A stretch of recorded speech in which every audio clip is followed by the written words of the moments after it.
सुक्ति ग्रंथ 2:1-22। हे मेरे पुत्र, यदि तू मेरी बातें मान ले और मेरी आज्ञाओं को अपने पास रखे, कि तू अपने कानों को प्रज्ञा की ओर लगाए और अपना मन समझ की ओर लगाए।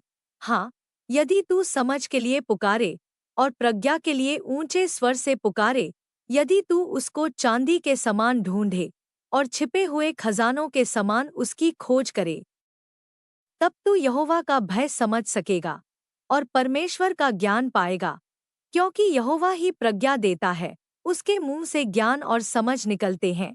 वह सीधे चलने वालों के लिए ठोस बुद्धि रखता है, वह खरे चाल चलने वालों का ढाल है। वह न्याय के मार्गों की रक्षा करता है और अपने भक्तों की चाल की रक्षा करता है। तब तू धर्म और न्याय और सीधाई के हर एक अच्छे मार्ग को समझ सकेगा, क्योंकि प्रज्ञा तेरे मन में प्रवेश करेगी और ज्ञान तेरे मन को प्रिय लगेगा। विवेक तेरा रक्षक होगा और समझ तेरी रक्षा करेगी।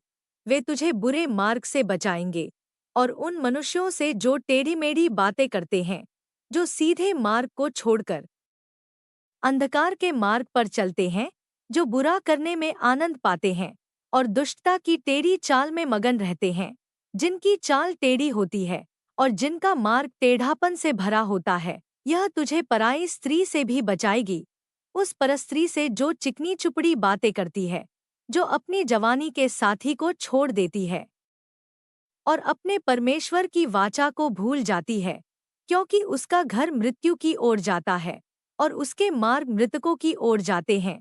जो कोई उसके पास जाता है, वह लौट नहीं पाता और जीवन के मार्ग तक नहीं पहुंचता। इसलिए तू भले लोगों के मार्ग पर चले और धर्मियों के पथ का पालन करे, क्योंकि सीधे लोग भूमि पर बसे रहेंगे और खरे लोग उसमें स्थिर रहेंगे, परंतु दुष्ट लोग भूमि से काट डाले जाएंगे और विश्वासघाती उसमें से उखाड़े जाएंगे। यह प्रभु का वचन है। आमीन।